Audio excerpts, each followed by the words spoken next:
जय गुरु जी, मेरा कोटि कोटि प्रणाम, कोटि कोटि प्रणाम।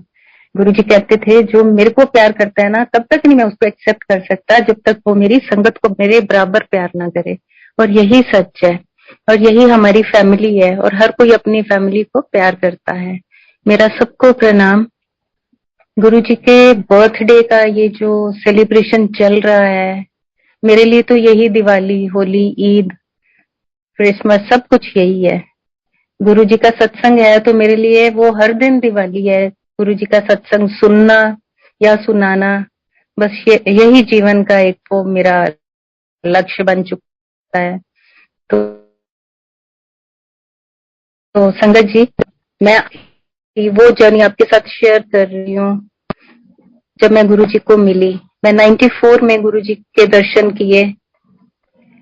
शारीरिक रूप जब गुरु जी ने धारण करके धरती पर आए, तो हम लकी हैं कि हमने रब जी को देखा।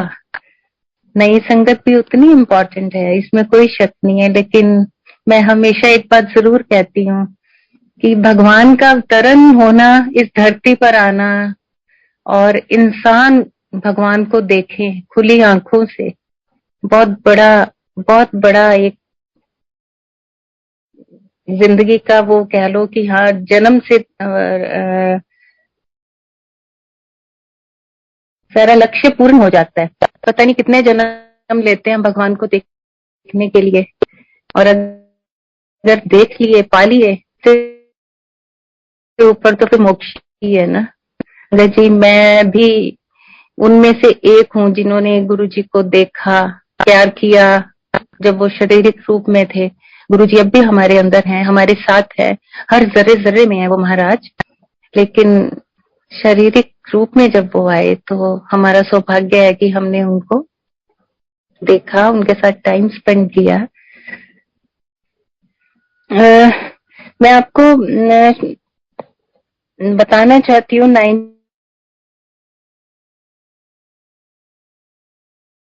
94 में जब मैं मिली गुरु, उनको जब मैंने पहली बार देखा तो बहुत कम एज थी, बच्चा थी।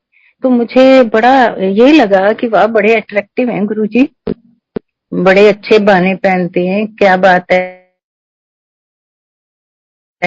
क्या डिजाइनर कपड़े। नहीं पता था कि गुरुजी, जब आप पहली बार इंसानी रूप में किसी भी संत, महात्मा, महापुरुष को मिलते हो तो आपको ये नहीं लगता कि ये भगवान है। क्योंकि हमारी भारत की धरती पे बहुत सारे संत, महात्मा, पीर, पैगंबर, बहुत सारे अवतरण आ चुके हैं, इसमें कोई शक नहीं है। लेकिन महाशिव का आना बहुत बड़ी बात है। उस टाइम मुझे नहीं पता था कि ये भगवान है। बस मेरे हिसाब से तो ये कोई संत महात्मा है, बहुत सुंदर कपड़े पहनते हैं, वीआईपी लोग इनके चारों तरफ घूम रहे हैं, बड़े अट्रैक्टिव, इसमें कोई शक नहीं। मैं देख के बोलूं, मैंने कहा क्या गोरे चिट्टे हैं, कितने सुंदर है। क्योंकि उस एज में बच्चों को सिर्फ वही चीजें अट्रैक्ट करती हैं जो उनमें थी, जो मुझे, जिस चीज ने मुझे। तो बड़े सुंदर गुरुजी हैं, अच्छा है ना, कितनी अच्छी बातें करते हैं, पंजाबी बोलते थे और किसी को भी डांट देते थे किसी भी वक्त। डिसिप्लिन्ड, वेरी डिसिप्लिन्ड, और खाना पिलाना बहुत से अच्छे से। तो और क्या होता है ना, आजकल भी और बहुत सारे संत महात्मा हैं, बहुत पहुंचे हुए भी होते हैं। मैं ये नहीं कहती कि अवतरण, सारे अवतरण नहीं होते। संत महात्मा अपनी पूजा पाठ तप से जो वो अपनी शक्तियां ग्रहण कर लेते हैं, पर वो भगवान नहीं हो सकते। लेकिन वो भी हमें अच्छे लगते हैं। लेकिन ये तो महाशिव थे। तो गुरु जी के पास जाना आना होता रहता था। गुरु जी के पास जाओ, सबसे पहले जल प्रसाद, चाय प्रसाद, और जिनको उन्होंने लंगर प्रसाद करवाना था बैठा लेते थे, यहाँ तू बैजा, तू बैजा, चल तू कर नू जा, भेज देते थे। और ऐसे ही बस गुरु जी के साथ जर्नी स्टार्ट हुई। और मैं तब चंडीगढ़ पढ़ती थी, तो मुझे बड़ा, एक बार मिलने के बाद बड़ा वो लगा, ये बड़े अच्छे गुरुजी हैं, जब वीकेंड आता है तो क्यों ना इनसे जाके मिला जाए। तो वो तो भगवान की कृपा थी ना, या है, अभी भी है, बहुत कृपा है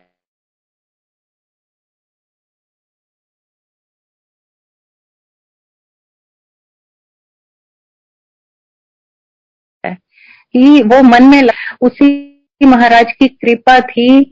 उस के अंदर रहम था मेरे लिए कि वो मेरे अंदर ये चीज डाली कि मैं उनसे मिलूं। तो वीकेंड आता तो मेरे को लगता था चल बस से भाग लो, यहाँ से चंडीगढ़ से जलंधर का 5 घंटे का रास्ता था, तो चली जाती थी।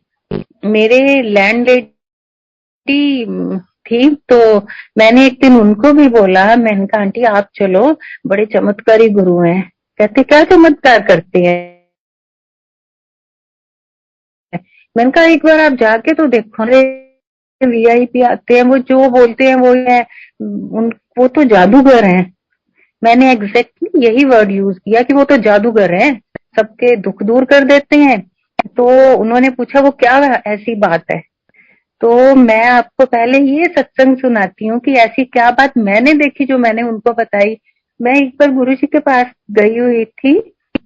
गुरु जी के पास पेरेंट्स आए, उनका बच्चा चेयर पे उठा के 2 जने गुरु जी के पास लेके आए।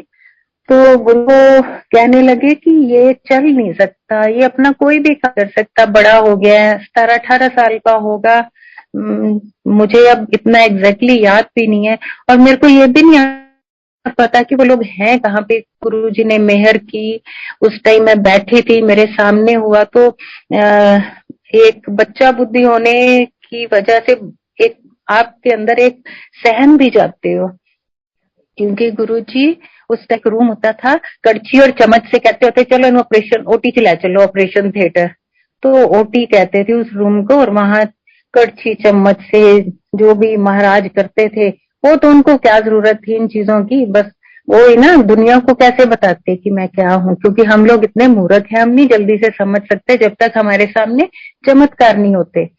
तो वहां वो ले आई, और उसकी मदर नेचुरली, जिसके बच्चे को ऐसा हो तो डिपेंडेंट बच्चा हो, बड़ा हो जाए, और मदर रोने लगी महाराज कि ऐसे ये ना तो उठ सकता है ना चल सकती हूँ इसको। तो हमें तो गुरुजी हंसने लग गए कि उनके पास जाओ सब ठीक हो जाएगा। तो गुरुजी कहते अच्छा तनु की लगता है मैं जादूगर है? तो वो कहते महाराज नहीं, आप बस इस बच्चे पे मेहर करो, कर्म करो। गुरु जी कहते चल ठीक है। तो गुरुजी ने जल प्रसाद मंगवाया और बोला कि इनको दे दो, ये पी ले। तो उनके मदर बोलने लगे कि ये तो गुरुजी नहीं पकड़ सकता। तो गुरुजी कहते अच्छा चल फिर तू पिला दे। उसके बाद फिर मंगवाए कि चाय लाओ, नहीं अब चाय अपने आप पिएगा। वो कहते नहीं गुरुजी ये नहीं पी सकता। तो गुरुजी ने ऐसे करके बोला कि इसके हाथ में ग्लास रखो। अब मदर है, कोई भी मदर डरती है, जिसने कभी देखा ही नहीं कि मेरा बच्चा कुछ पकड़ भी सकता है। तो उन्होंने बोला महाराज ये नहीं पकड़ सकता। तो गुरुजी ने बोला आप पकड़ा, इसके हाथ से रखो ग्लास। तो उन्होंने रखा, तो उसने फिंगर से ग्रिप किया उस ग्लास को करके। तो गुरुजी कहते एनू एदा हाथ नाल थोड़ा सहारा ला, एनू प्या जा, ये प्रसाद है। तो उन्होंने पिलाई। तो उसके बाद गुरुजी ने फिर एक गिलास और मंगवाया, ले आओ चादा ग्लास और ले आओ, इन प्रसाद पे आओ। तो उसके बाद फिर वही हाथ पे रखो, अपने आप पिएगा। वो तो जान ही जान है महाराज की, अपने आप उनको तो पता था कि वो उसे मेहर होने वाली है, वो ठीक हो जाएगा। लेकिन इंसानों को नहीं पता होता ना कि क्या होने वाला है। हम तो हर वक्त जादू चाहिए हमें, हर चीज चुटकी बजे और ठीक हो जाए, और इसमें कोई शक नहीं। मेरे महाराज ऐसे ही करते हैं, चुटकी से भी कम टाइम लगाते हैं सब कुछ ठीक करने में। उन्होंने वो चाय भी उनको पिलाई, पिला के तो गुरुजी ने बोला चल अपना ग्लास ना आप उत्थे रख के आ। अब जो बच्चा खड़ा भी नहीं हो सकता वो कैसे अपना ग्लास वहां तक रख सकता है? तो गुरुजी ने उसको ना डांट के बोला चल खड़ा हो जा। तो वो उसने दोनों हाथ अपने आर्म रेस्ट होते हैं चेयर के, वहां से थोड़ा सा जोर लगाने की कोशिश की, तो नहीं हो पाया। गुरुजी ने ना अपना हाथ नीचे से ऊपर को रेज किया। जैसे जैसे गुरुजी का हाथ रेज हो रहा था वो उठ रहा था और वो खड़ा हो गया। इससे बड़ा चमत्कार मैंने नहीं देखा। बहुत सारे गुरुजी करते हैं पर मैंने जो देखा, और वो खड़ा हो गया। ये इस सारे प्रोसेस को गुरुजी ने लगाए 15-20 मिनट उसको चाय पिलाने में, प्रसाद देने में, और बोलते कि जा तू अपना गिलास उत्थे रख। अब वो स्टेप लेना है, जिसने कभी लिया ही नहीं उसको कैसे आ सकता है स्टेप लेना। लेकिन महाशिव के आगे तो कुछ भी पॉसिबल है। बस ऐसे ही गुरुजी की मेहर हुई, उसने स्टेप लिया, अपना ग्लास वहां साइड पे जाके रखा। जय गुरु जी, शुक्राना गुरु जी। ऐसे सबके कष्ट काटना, जैसे आपने बहुत बार सोचती हूँ वो लोग कहाँ होंगे, कैसे होंगे। उन दिनों में मोबाइल्स भी नहीं होते थे, कोई कॉन्टेक्ट नंबर, या I really want to see them कि वो कहाँ है। उस टाइम अक्ल भी नहीं थी, समझ भी नहीं थी, ऐसे होगा तो क्या होगा, कुछ नहीं पता था। तो मेरे महाराज ऐसे सबके कष्ट काटते हैं। और यही बात मैं अपनी लैंड लेडी को, मैं वहां आती हूँ, मैं अपने पीजी में थी चंडीगढ़ में, तो मैंने उनको बोला कि वो तो चमत्कारी गुरु हैं, आप एक बार चल के तो देखो ना, आप चलो। तो मेरे को ये था कि गाड़ी में ले जाएंगे, मैं सेम डे, फिर हम रात तक वापिस आ जाएंगे, नेक्स्ट डे मेरा कॉलेज है तो मैं आराम से अटेंड करूंगी। तो शी सेड ठीक है चलो अपन, मैंने बोला कि, और फिर पहुंच जाएंगे वहां पे जलंधर, तो फिर बस वहां गुरुजी को मिलके शाम को वापस आ जाएंगे। तो उसके बाद ठीक है, वो रात को पता, उसने अपने हस्बैंड को बोला होगा कि ऐसे सोनिया बोल रही है कि जलंधर में ऐसे गुरुजी हैं, चमत्कारी गुरुजी हैं, तो चलो मिलके आते हैं। तो बच्चों की बातों में आ जाती है। सॉरी आंटी, आपको बीच में इंटरप्ट कर रहा हूँ। आंटी आपकी आवाज ना बीच बीच में कट रही है, प्लीज एक बार चेक करना कि आपके सिग्नल प्रॉपर आ रहे हैं या उस घर पे, उस एरिया में रहना सिग्नल प्रॉपर है। हाँ जी, सिग्नल प्रॉपर है, मैं बिल्कुल वाईफाई के पास बैठी हूँ। अच्छा अच्छा, चलिए ठीक है ठीक है। जी आंटी प्लीज आप कर दीजिए। हाँ जी, हाँ जी। जय गुरु जी। और बस उसके बाद हमने उन्होंने बोला कि तू पागल है कि उसकी बातों में आ गई, और देखो चंडीगढ़ से जलंधर 5 घंटे का रास्ता है, बच्चों को साथ लेके जाना पड़ेगा, सारा दिन वेस्ट होगा। तो आप, वो कहते मैं तो नहीं जाता। वो कहती कि अब मैंने तो उसको प्रॉमिस कर दिया, अब जाना पड़ेगा। जैसे तैसे सुबह करते कराते काफी लेट हो गए निकलने में। लेट होके वहां गुरुजी के पास काफी लेट पहुंचे, और पहुंचे तो गुरुजी ने जाते ही बोला कि वे आंटी अंकल लड़के आए हो हैं, की देखने आए हो कि मैं जादूगर हूं।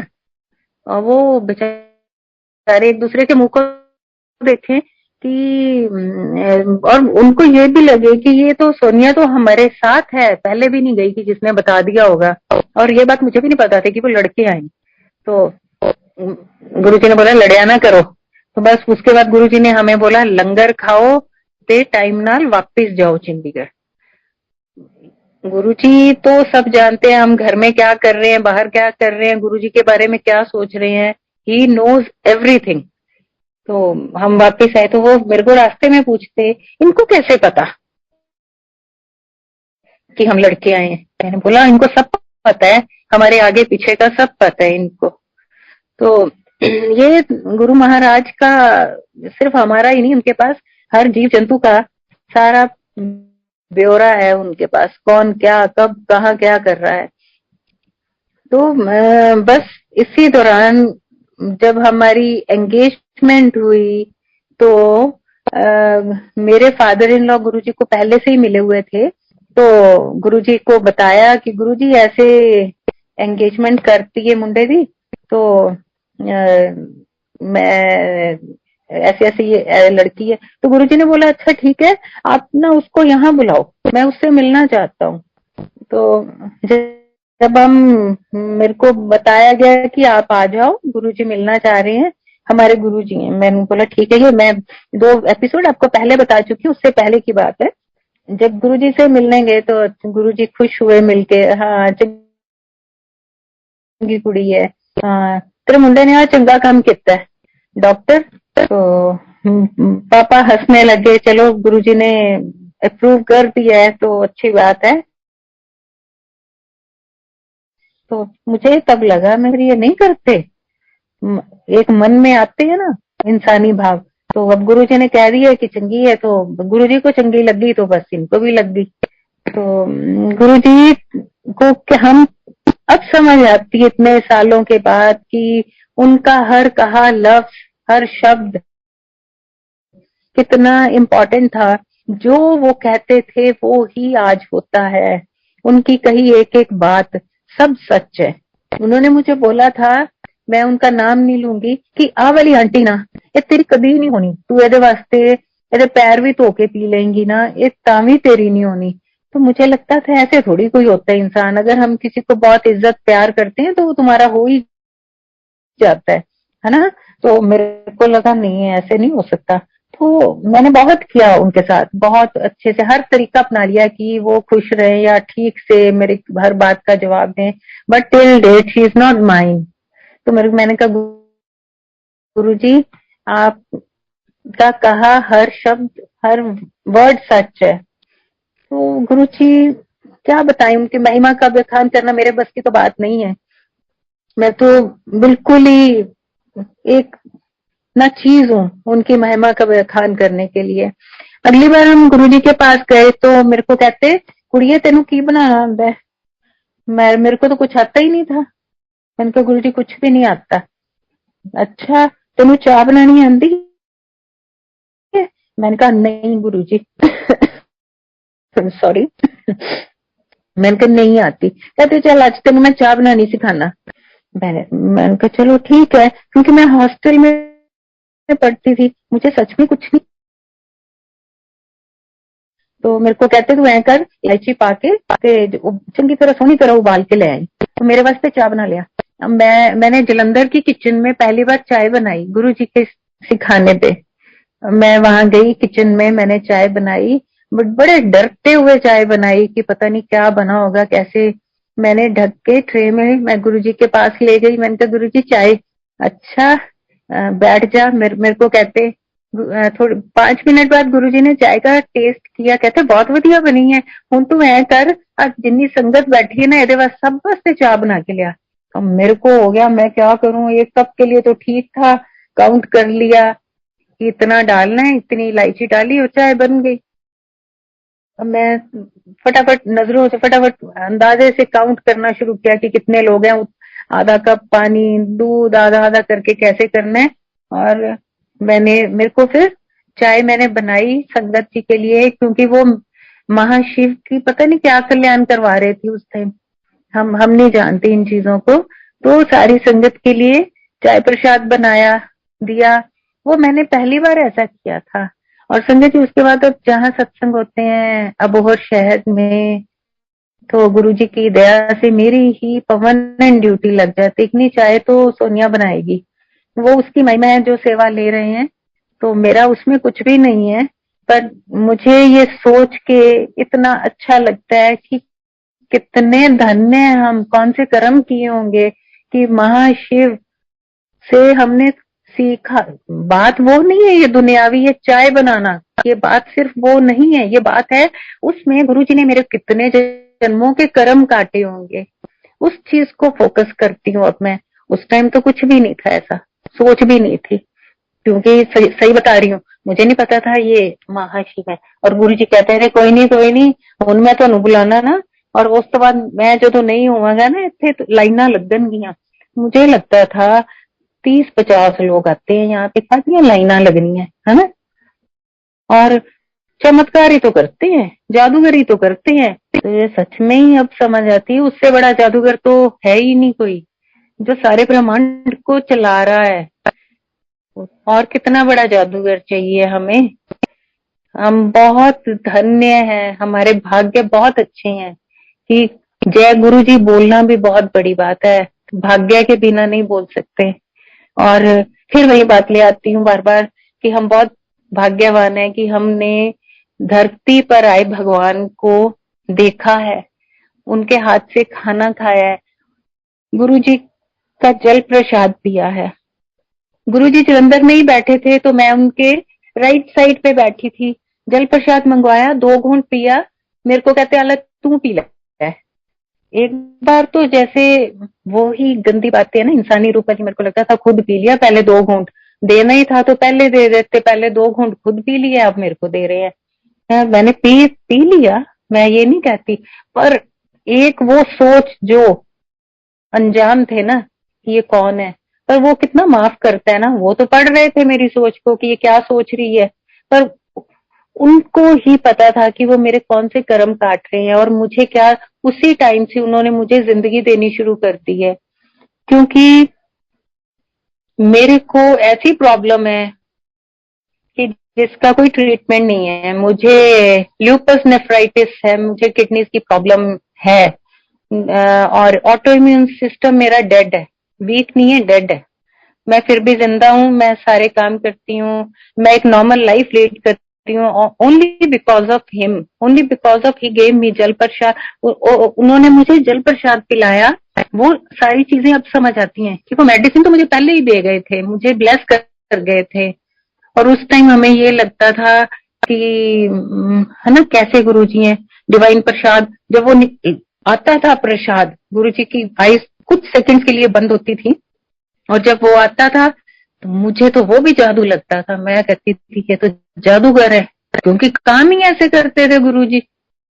तो एक बार की बात है, गुरुजी के चरण कमल धुल रहे थे, थाली के अंदर, परात के अंदर गुलाब जल, फूलों की पत्तियां, शहद, दूध सब डाल के गुरुजी के वो धुले चरण कमल, और वो सारा प्रसाद संगत में बांटा गया था।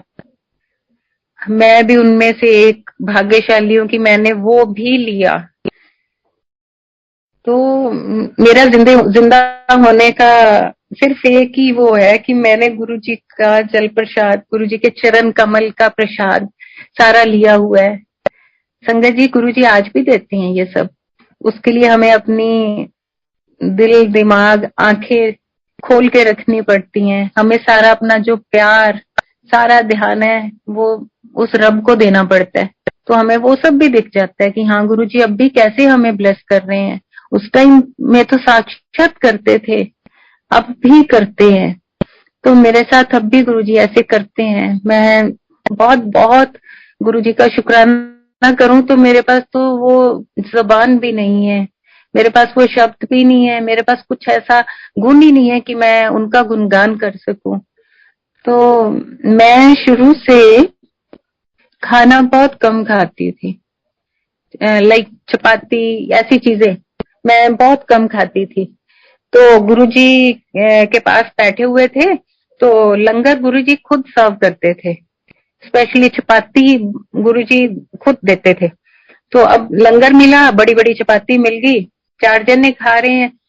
तो अब एक खाने के बाद मुझे लगा कि बहुत हो गया। अब मैं इतने में गुरुजी सामने बैठे हुए, उन्होंने वहीं से चपाती फ्रिस्बी की तरह फेंकी और मेरी प्लेट में। मैंने कहा, तो क्योंकि घर से बताया गया था कि जो भी मिले वो खाना है, छोड़ना नहीं है। अब कैसे ना कैसे करके वो भी खा ली। खत्म होने वाली तो मैंने कहा शुक्र है खत्म हुई।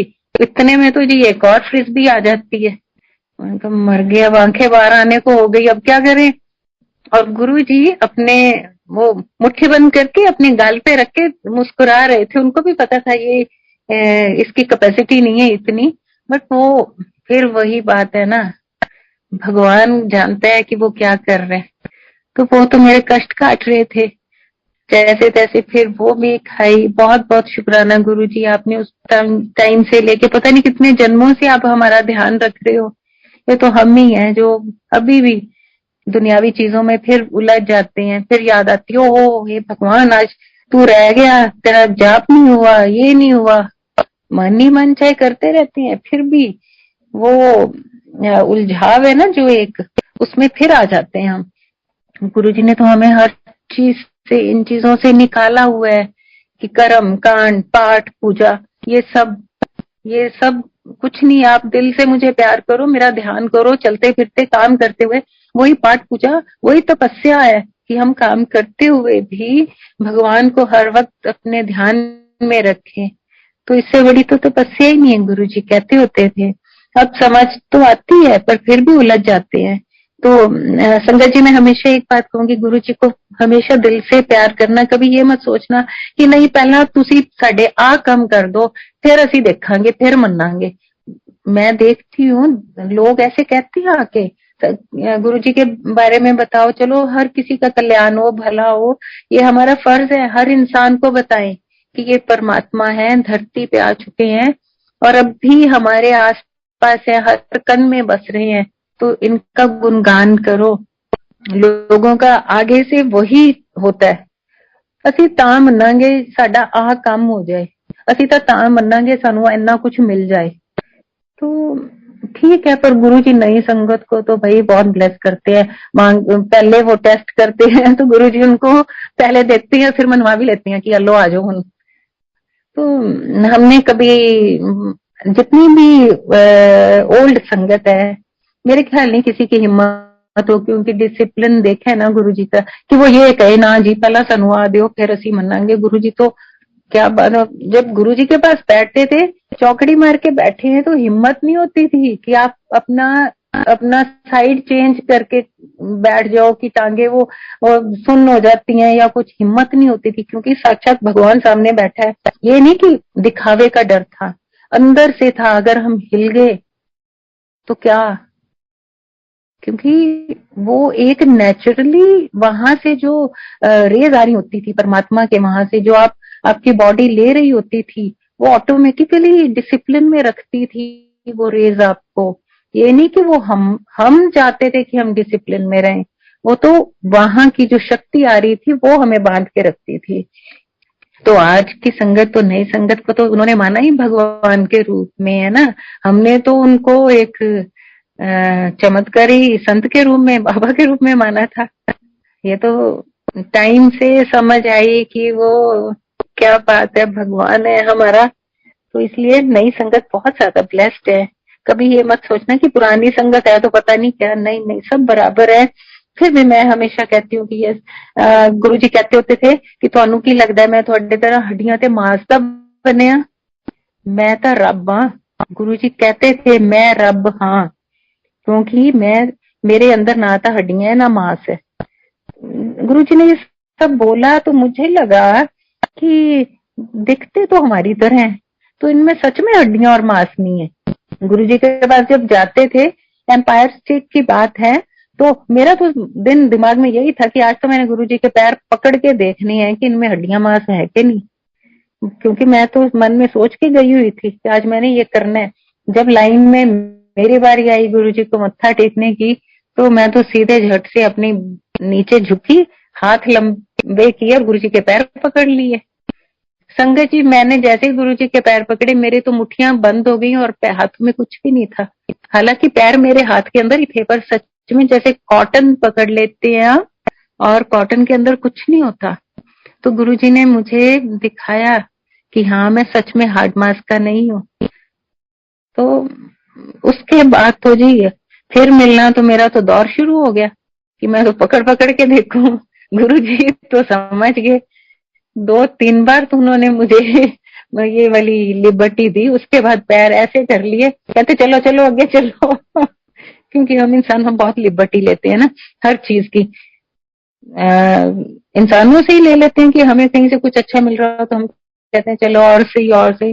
वो तो परमात्मा थे कि उन्होंने बोला तेरे को बता दिया, ठीक है बस।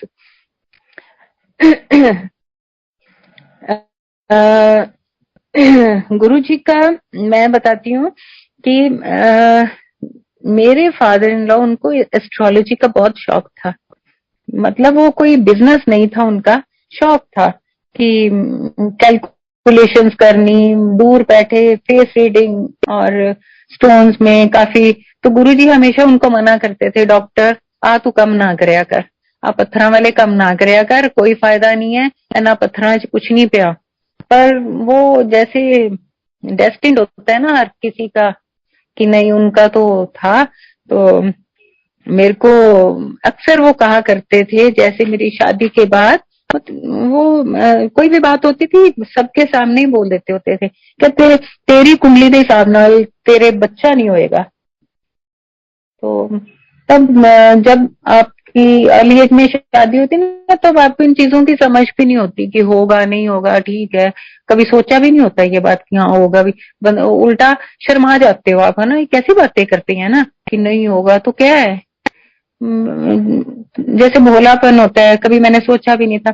तो अब ये बात उन्होंने घर में बोली सबके सामने। उसके बाद जब हम शाम को गुरुजी को मिले तो गुरुजी ने जाते ही बोला, डॉक्टर मैं तेनू कितनी बार क्या तू एस्ट्रोलॉजी छड़ दे, एदा कोई कम नहीं है मेरे सामने। तो कहते गुरुजी क्या हो गया, कहते ले पीछे ही मैं खड़ी थी, कहते कुड़ी इधर आ, चल तेन मुंडा ब्लेस किता। मतलब सुबह वो घर में ये बात कर रही हैं, कहते ये तो मुंडा होएगा। तो मुझे तब भी ऐसी कोई वो खुशी की बात ऐसी लगी ही नहीं कि चल ठीक है, गुरुजी ने कहा है, जो कहा है ठीक है। और मेरे को, मैं सच्ची बताऊं, कोई ऐसा कोई लगा भी नहीं कि हाँ होएगा ही, इन्होंने कहा है तो उसके बाद वही पापा की तो वो रट थी कि ना ना दीदा, वो क्या दोष है, फलाना है, ये है, इसके नहीं हो सकता। तो संगत जी, मेरे बेटा हुआ गुरु जी की ब्लेसिंग से। और मैं इस चीज को सच में ये कहती हूँ कि अगर उनकी एस्ट्रोलॉजी के हिसाब से मेरे नहीं भी होना था, तो गुरुजी महाराज के सामने तो कोई भी चीज ऐसी नहीं है जो इम्पॉसिबल है। वो तो कायनात के स्वामी हैं, वो कुछ भी कर सकते हैं, कुछ भी प्रकट कर सकते हैं, किसी को कुछ भी दे सकते हैं। हाँ, एक तब मांगना सच में आता भी नहीं था और पता भी नहीं था कि मांगते भी हैं। और भगवान से तो खैर, लोग कहते हैं हम उससे नहीं मांगे तो किससे मांगे, वो बात भी सच है। पर हाँ, हर चीज नहीं, गुरुजी कहते थे मेरे से मांगो, पर वो चीज मांगो जो हमेशा आपके पास रहे। ऐसा कुछ मत मांगो जो कुछ टाइम के लिए हो। दाता हो ना मंगिए, फिर मंगन जाइए, वो मांगो। कहते मेरे से कोई हेल्थ नहीं मांगता, कोई मोक्ष नहीं मांगता। सारे कहते हैं पैसा दे दो, कार दे दो, इतनी वो क्या, पैसा होते हुए भी लोग फिर मांगते हैं हमें और दे दो। तो गुरुजी हमेशा कहते थे कि मेरे तो ओ मंगो जो हमेशा ਤੁਹਾਡੇ नाल रहे। मेरे तो मांग लो कि रब तू ही मेरा हो जा। को कौन मांगता है? कोई नहीं मांगता। कभी नहीं किसी ने कहा। हमने कभी गुरुजी के लिए प्रे किया है कि मेरा रब तू हमेशा खुश रहे। हम हमेशा कहते हैं हे भगवान, हम मुझे हमेशा खुश रखना, हे रब तू मुझे हेल्दी रखना, हे रब तू भी हेल्दी रहना। कभी नहीं कहा। तो उसको भी तो प्यार करो ना, कभी प्यार वापस मिलता है। वो तो हम नहीं भी करते, वो तब भी हमें प्यार करता है, बहुत प्यार करता है। तो गुरुजी ने एक बार मेरे फादर इन लॉ को बोला, डॉक्टर तू ना अपना सामान बिस्तरा बोरिया सारा लेके तू मेरे को आ जा। तो कहते गुरुजी किवें? कहते बस तेनू कहता तू मेरे को रहना है। तो पापा घर आए, कहते मैनू गुरुजी ने आ कहा कि मेरे को रहना है। तो नेचुरली मम्मा ने पूछना था कितने टाइम वास्ते, या तो वो कहते ये तो नहीं बताया, बस उन्होंने ये कहा है कि तू आपके कपड़े कुपड़े ले आ तो हुन बस तू मेरे को रहना है। तो हमने कहा चलो ठीक है, गुरुजी ने कहा है तो। बाकी फिर ये भी लगता है ना कि बाकी जो काम चल रहा है वो सब कौन करेगा, या घर का और भी बहुत सारा, जैसे घर के मेन बंदे पे सारा बिजनेस का होता है। हमारा अबोर में भी बिजनेस है और तब दिल्ली में भी था। तो ये सारा कैसे होगा? कुछ ज्यादा सोचा नहीं, चले गए गुरुजी के पास। दिन रात गुरुजी के साथ रहना, जहाँ गुरुजी जाते थे वहीं चले जाते। और सबसे बड़ी बात है कि गुरुजी उनको अपने रूम में रखते थे जहाँ वो सोते थे। कितना लकी, क्या कर्म किए होंगे उन्होंने कि भगवान के साथ ही रहना मिला उनको। एक बार पापा घर आए तो कहते गुरुजी ना मैं उनके साथ रहता हूँ, और मैं जब मेरी आंख खुलती है ना वो बेड पे नहीं होते, दरवाजे भी वैसे बंद होते हैं पर वो बेड पे भी नहीं होते। कहते पता नहीं क्या चीज है। कहते मैं एक बार तो मुझे लगा कि अंदर से कुंडी मैंने लगाई नहीं, फिर कहते मुझे लगा कि शायद मैं नींद में होऊंगा, वो बाहर गए होंगे, मैंने कुंडी लगा दी होगी। तो कहते मैं सुबह पर देखा गुरुजी बेड पे थे। तो सारी चीजें फिर कहते कि गुरुजी ने मेरे को बाबा नानक और शिव भगवान के दर्शन कराए हैं। तो हमने कहा अच्छा, गुरुजी ऐसा भी करते हैं। तब बहुत कम लोग थे जिनको गुरुजी इतना ब्लेस करते थे कि बाबा नानक और शिव और जो भी, जिस परमात्मा को जिस रूप में आप मानते हो, गुरुजी दर्शन करा देते थे अपने रूप में, और आज भी कराते हैं। आप भगवान एक है, किसी को मानो। गुरुजी हमेशा कहते हैं पूजा पाठ कितना करो। जरूरी नहीं कि तुसी सिर्फ आही करना है, तुसी जिन्नू मंदे हो ਉਹਨੂੰ प्रॉपरली ओदा पूजा पाठ करया करो। तो जब उन्होंने घर आके हमें बताया कि उनको गुरुजी ने दर्शन कराए हैं साक्षात, तो तब भी ये लगता था कि शायद वहम हो जाता है, कई बार हम नींद में होते हैं या कुछ। पर ये सब चीजें ना अब रिकॉल करती हूँ ना तो अब लगता है कि नहीं, गुरुजी तो अब भी देते हैं दर्शन, अब भी ये सब चीजें, जितने हमारे वहम, जितने हमें ऐसी चीजें माइंड में आती हैं, उसी टाइम आके क्लियर करते हैं। बिल्कुल हमारे साथ हैं गुरुजी। ये फील करना या ना करना ये हमारे ऊपर है। उसको फील करने के लिए भी तो कुछ तो वो चाहिए ना, एक साफ सुथरा ऑरा। भगवान हमेशा सफाई पसंद है। कहते हैं ना, गुरुजी बहुत सफाई पसंद थे। किसी कोने में जरा सा भी कुछ होता तो उनको पता होता था यहाँ सफाई नहीं है। तो वो सफाई सिर्फ दुनियावी ही नहीं थी, वो सफाई उसमें भी थी कि हमारे अंदर की। हमारा अंदर साफ है तो हमारा ऑरा भी उतना क्लियर हो जाता है। अगर हमारा ऑरा क्लियर है तो भगवान ऑटोमेटिकली हमें दिखाई देगा, फील होगा। किसी चीज को फील करने के लिए भी सफाई बहुत जरूरी है, और भगवान को फील करने के लिए तो अंदर की सफाई बहुत जरूरी है संगत जी, बहुत जरूरी है। गुरुजी तो बहुत बड़े बड़े हमारे दुख दर्द दूर करते हैं, तो ये तो फिर कोई ऐसी बात नहीं है। छोटा सा मैं आपको बताती हूँ। अभी 4-5 दिन पहले, आजकल मैं चंडीगढ़ आई हुई हूँ, तो चंडीगढ़ में एक सत्संग था, इनवाइट किया, हम लोग गए। तो रास्ते में, वैसे मैं समोसा नहीं खाती, मैं जो मुझे प्रॉब्लम्स है मैं उसके हिसाब से fried, rare rarest to rare होता है कि मैं खाऊं, तो मैं नहीं खाती। तो जब घर से चले तो मैंने साथ दीदी बैठे थे, मैंने बोला आज ना मेरा समोसा और केसर का लड्डू खाने को बहुत मन है। कहते चलो आते हुए ना अपन ले लेंगे और तू खा लेना। संगत जी हम वहां गए, वहां जाते ही मुझे समोसा और केसर का लड्डू दिया गुरुजी ने। तो गुरुजी कितने पास है हमारे। ये तो हमारे फील करने की बात है ना, कि हम उसको याद करके ये फील कराएं कि हाँ हम तेरे हैं, तू मेरा है। जिस दिन ये हो जाएगा तो उस दिन तो किसी और चीज की वो रहेगी नहीं, इच्छा भी नहीं रहेगी। तो गुरुजी तो छोटी छोटी बातें हमारी सारी इच्छाएं ऐसी पूरी करते हैं कि हमारे ज़बान पे आती है और झट से पूरी होती है। और इससे ज्यादा हमें और क्या चाहिए, कुछ भी नहीं चाहिए। गुरुजी के साथ हमारी ऐसे जर्नी चलती रही। 2002 की बात है, 1 या 2 की बात है संगत जी। गुरु जी को मिलना, उनके साथ रहना, और विद इन अ सेकेंड आप कुछ सालों के लिए सारा ब्लैकआउट हो जाए। आई मीन कि गुरु जी का आपको ध्यान भी ना रहे कि गुरु जी हैं। हमारी जिंदगी में ये हुआ है। इतना ज्यादा गुरु जी के साथ रहने से, रोज गुरु जी को मिलना, रोज जो गुरु जी कहीं भी जाते थे हम वहीं पीछे पीछे, जलंधर, चंडीगढ़, सब जगह गुरुजी के पीछे पीछे पहुंच जाते थे। और जब दिल्ली में थे, जब मेरी शादी हुई तो मैं दिल्ली में रहती थी, तो वहां से हम एम्पायर स्टेट तकरीबन रोज जाते थे। सिर्फ उस दिन नहीं जाते थे जिस दिन गुरुजी कह देते थे बस आज या कल तुसी नहीं आना। जब वो नहीं कहते थे तो हम तो शाम को पक्का भी गुरुजी के पास जाना है और जाना ही है। और ये चलता रहा सारा सिस्टम। और 2001 या 2 के बाद गुरुजी ने हमारे दिमाग पे पर्दा डाल दिया कि मैं कौन हूं और तुम कौन हो। वो बहुत भारी और बड़ा माड़ा टाइम था, क्योंकि अब ये कह सकते हैं परमात्मा ने जब कष्ट काटने होते हैं ना, कटवाने होते हैं, तो उसमें कुछ तो हमें भी बर्दाश्त करना है ना। बहुत सारे तो उन्होंने काटे हमारे। सही कहते हैं गुरुजी, 90% काटते हैं और 10% हमें खुद काटने पड़ते हैं।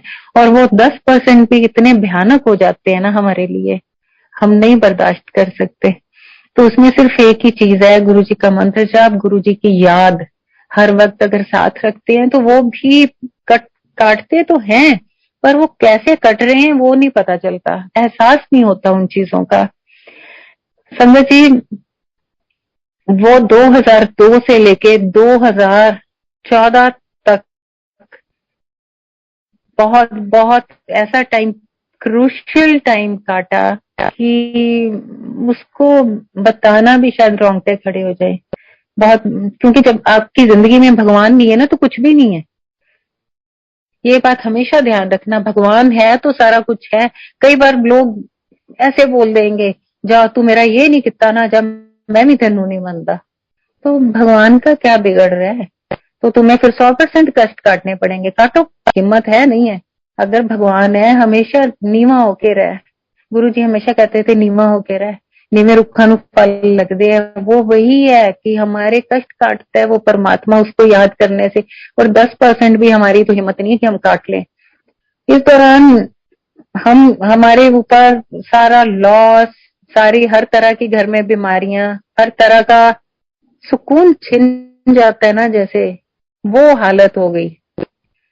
उसी दौरान मेरे को किडनी की प्रॉब्लम हो गई, मेरे फादर इन लॉ को कैंसर हो गया। आप सोचो जो गुरुजी के साथ रहे हैं दिन रात, उनके कैसे कर्म होंगे कि जो दिन रात गुरुजी ने साथ रखा और उनका एंड कैंसर से उनकी डेथ हुई। और बहुत बहुत बहुत उन्होंने कष्ट सहा, उनकी बड़ी मुश्किल से लास्ट टाइम निकला। और उसके बाद जब उनकी डेथ के बाद मेरा बेटा, 2014 की बात है, इसको तो पता भी नहीं था बड़े मंदिर का। और जब हम 2000 की बात है, नोएडा में ही थी, मैं गई हुई थी, तब बड़ा मंदिर बन रहा था। तो पापा खुद जाते थे बड़े मंदिर, जब कंस्ट्रक्शन चल रही थी तो बताते थे कितना बड़ा शिवलिंग बन रहा है, पूरे वर्ल्ड में ऐसा नहीं होगा। और एकदम गुरुजी ने हमारे पर्दे डाल दिए कि कौन सा बड़ा मंदिर, कौन सा क्या, हमें कोई, ये इम्पॉसिबल बातें हैं संगत जी। हम दुनिया में किसी को 2-4 बार भी मिल ले ना, तो कुछ टाइम बाद अगर कोई उसका जिक्र होता है तो हम बोलते हैं अच्छा अच्छा, ओ अच्छा ये। और आप सोचो हमने गुरुजी को ध्यान ही नहीं किया, हमें पता ही नहीं कौन सा बड़ा मंदिर, कौन से गुरुजी। गुरुजी ने हमारे ऐसे पर्दे डाले। तो मेरा बेटा दिल्ली में गया हुआ था दादी के पास, तो वो कहते चल आपा बड़े मंदिर, क्योंकि दिल्ली के काफी लोग जाते हैं तो वो भी जाने लग गए। उन्होंने बेटे को बोला चल तू भी चल, कि तेरा 14 साल का ही था। तो गुरुजी के बर्थडे वाले दिन गुरुजी ने हमें माफ किया। गुरुजी कहते हैं ना, परिवार से कोई एक जना भी आ जाए ना तो फिर मैं सारे कर्म माफ कर देना। तो हमारे रहे होंगे माड़े कर्म, बहुत माड़े कर्म। तो गुरुजी, बेटा गया सुबह 7 बजे से लाइन में लगा हुआ था, रात को 3 बजे इसकी बारी आई वहां बड़े मंदिर में। एक छोटा सा बच्चा, इतना लंबा सफर, गुरुजी इतने कष्ट हमारे कटवाने के लिए बच्चे को लाइन में लगा के 3 बजे मत्था जब उसने टेका, उसके बाद घर आके बताया मैं बड़े मंदिर गया था। हमने बोला कौन सा बड़ा मंदिर? कहता पता नहीं, वो दादी ले गई थी, गुरुजी का है। तब भी नहीं दिमाग में आया अच्छा गुरुजी, हमारे गुरुजी नहीं आया। फिर 2019 में वहां से दिल्ली से एक फोन आया कि आपके ना घर के पास सत्संग है गुरुजी का, आप जरूर जाके आओ। तब भी मुझे लगा कि बहुत गर्मी है, अभी मैं तो नहीं जाती, क्योंकि मेरी इतनी हैवी मेडिसिन चलती है, गर्मी बिल्कुल बर्दाश्त नहीं होती। मैंने कहा नहीं, मैं तो नहीं जा रही। तो फिर दिल्ली से मेरे मदर का फोन आया, मदर इन लॉ का, कहते नहीं तू ना जाके मत्था टेक के आ वहां पे। मैंने कहा अच्छा जी चलो ठीक है। मैं जब गई उनके, मैंने कहा हो ये तो गुरुजी है। मतलब गुरुजी, मतलब मुझे गुरुजी समझ ही नहीं आ रही थी कौन से गुरुजी, जिनके साथ इतना रहे, जिन्होंने मेरी शादी कराई, जिन्होंने सब कुछ पहले बताया हुआ था ये होगा। ओहो, मैंने कहा ओहो ये तो हमारे गुरुजी हैं, ये कैसे जानते हैं? क्योंकि तब तो हमें ये भी नहीं पता था कि अब संगत इतनी बढ़ गई है, अब लाइनें लगती हैं, घर घर में सत्संग, घर घर में सत्संग होते हैं। तो वो कहते जी हमें तो कहीं से पता चला था ये गुरुजी बहुत कष्ट काटते। मैंने कहा अरे वाह। मैंने कहा, फिर मैंने उनको बताया, मैंने कहा ये गुरुजी तो हमारे घर आए हुए हैं। अबोहर में गुरुजी आए थे, स्कूल है अबोहर में, जीडी सीनियर सेकेंडरी स्कूल। तो तब जब पापा उनके पास रहते थे तब गुरुजी ने बोला था चल तेरे स्कूल चल रहे हैं। तो जलंधर से गुरुजी अबोहर के लिए तब संगत को वहां से बोला चलो सारे उठो, चलो अबोहर जाके आने हैं। तो वहां पे एक संगत ऐसी थी जिनको ये पता था कि गुरुजी की गाड़ी में पेट्रोल नहीं डलता, गुरुजी बिना पेट्रोल के गाड़ी चलाते हैं। तो उन्होंने अपने ड्राइवर को बोला कि तू ना गुरुजी की गड्डी का पीछा नहीं छड़ना, ते तू आपका टैंक करा ले फुल, ते जिवें ही चलना है ना तू बस जिन्नी मर्जी स्पीड होए इन्हां दे पिछे रहना है, ते आपां देखदे हां भी इन्हां दी गड्डी किवें चलदी है। वो हर कोई जैसे, उनमें से हम भी एक हैं जो आजमाने की कि ये कैसे ऐसा होता है, ये ऐसा हो नहीं सकता, ये जादू है, ये फलाना है, या कोई चीज छुपा लेते हैं फिर निकाल के हमें दिखा देते हैं। द सेम वे उन्होंने बोला कि तू ड्राइवर ਨੂੰ बोलिया कि तू इन्हां दी गड्डी दा पिछा नहीं छड़ना, कुछ भी हो जाए। वो कहता ठीक है जी। 15-20 परांठे उन्होंने पैक कराए हुए सी कि रस्ते संगत ਨੂੰ खवा देंगे। और वो गुरु जी की गाड़ी, क्योंकि उसने गुरु जी की गाड़ी का मीटर भी देखा तो बिल्कुल नीचे एंड पे था। कहते गुरु जी की गड्डी च पेट्रोल है नहीं। अपने वो जो भी मालिक को बता रहे होंगे ना वो ड्राइवर कि गुरु जी की गड्डी दा पेट्रोल है नहीं ते पक्का इन्हां नूं पेट्रोल पवाना पैना है। वो कहंदे बस हुण तू गड्डी नहीं इन्हां दे पिछा नहीं छड़ना। कहता नहीं जी आपां नहीं छड़दे। वो तो जी रास्ते में आधे रास्ते आए तो गुरुजी ने बोला रोको गड्डियां। उनको लगा ये पक्का अब डलवाएंगे पेट्रोल। वो कहते गड्डियां रुकवा के परांठे वंडो संगत नूं। तो वो एक आंटी कहती परांठे भी ने सारे ते संगत इन्नी है कम से कम 100 ਦੇ करीब है ते परांठे किवें पूरे आएंगे। गुरु जी कहंदे लियाओ परांठे दो मैं वंडदा। गुरु जी ने सारे परांठे सबको एक एक जिसका जितना मन था खाए। और आप सोचो 20 परांठे से 100 संगत ने जी भर के खाना खाया। ये भगवान ही कर सकता है, इंसान हम थोड़ी कर सकते हैं। और कोई जादूगर भी नहीं, जो इंसानी जादूगर है वो भी नहीं कर सकते। ये जो सबसे बड़ा जादूगर है वो कर सकता है। और वो ऐसे ही करता था, आज भी करता है। कोई कहता है ना जादूगर है, गुरुजी जादूगर है। मैं कहती हूँ हाँ गुरुजी बिल्कुल जादूगर है, जिसने पूरी दुनिया चलाई है, 3 लोग चलाए हैं, 3 लोग का मालिक है। कैसे सबको एडजस्ट करता है, कीड़े पतंगे का भी ध्यान रखता है कि उसको खाना कहाँ से कैसे देना है। तो गुरुजी जब वहां से खाना खिलाया सबको, वहां से चले तो अबोहर पहुंचे तो वो ड्राइवर ने बोला कि मैंने गड्डी देखी तब भी एंड पे ही थी सुई और पेट्रोल डलवाया ही नहीं।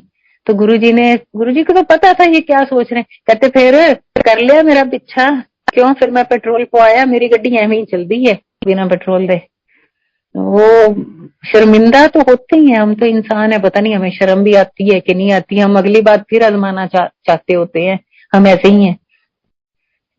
तो उस टाइम सुखी आंटी भी गुरुजी के साथ आ रहे थे अबोहर। तो अबोहर मलोट से जब अबोहर की तरफ आते हैं तो वहां से एक रोड राइट को अबोहर की तरफ हमारे घर की तरफ आती थी और लेफ्ट साइड की बीकानेर को जाती है। तो समहाउ वहां पे तब उस टाइम 95 की बात बता रही हूँ, कोई मोबाइल्स नहीं होते थे, कोई कनेक्शन ऐसा नहीं होता था कि हम एक दूसरे को करके पूछ लें तू कहाँ है। उनकी गाड़ी उधर को टर्न हो गई थी।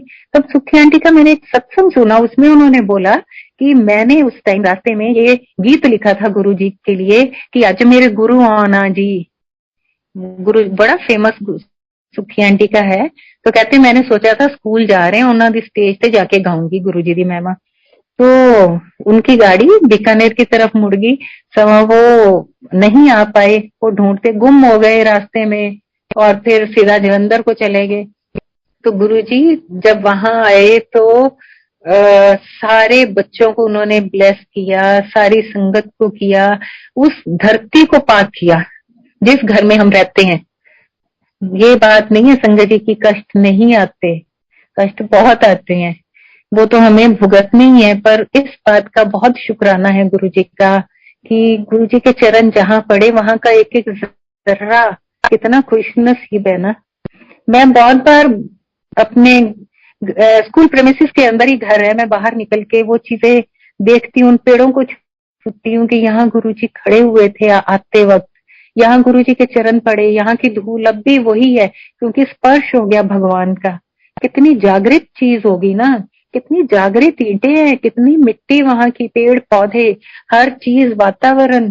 क्योंकि मेरा गुरु यहाँ से निकला, यहाँ आया, यहाँ बैठे गुरु जी, वहां से ऐसे जैसे sometimes I feel I am mad क्योंकि मैं अकेले में ये चीजें वो उस चीज को महसूस करना चाहती हूँ। थोड़ा सा जब सारे अपने बिजी होते हैं मैं घर से वहां उस जगह पे निकल के उस चीज के पास चली जाती हूँ। गुरु जी आप यहाँ थे, यहाँ खड़े हुए। तो गुरु जी का जो प्यार और ये सब चीजें महसूस करनी पड़ती हैं, बहुत बहुत बल आता है। तो संजय जी बस गुरु जी से जब वहां आए तो वो घर, मैं हमेशा गुरु जी को कहती हूँ गुरु जी इस चीज को ऐसे ही रखना, जिस जगह पे गुरु जी बैठे मैं कभी भी नहीं चाहती कि वहां की रेनोवेशन हो, वहां की कोई चीज बदली जाए। जिस काउच पे गुरु जी बैठे थे मैं सब कहते हैं पुराना हो गया इतना, तुम क्यों नहीं चेंज करती? मैंने कहा नहीं, ये पुराना नहीं है, ये ऐसे ही रहेगा, चाहे टूट जाए कैसा भी हो जाए, मैं इसको कभी भी नहीं यहाँ से हटाना चाहती।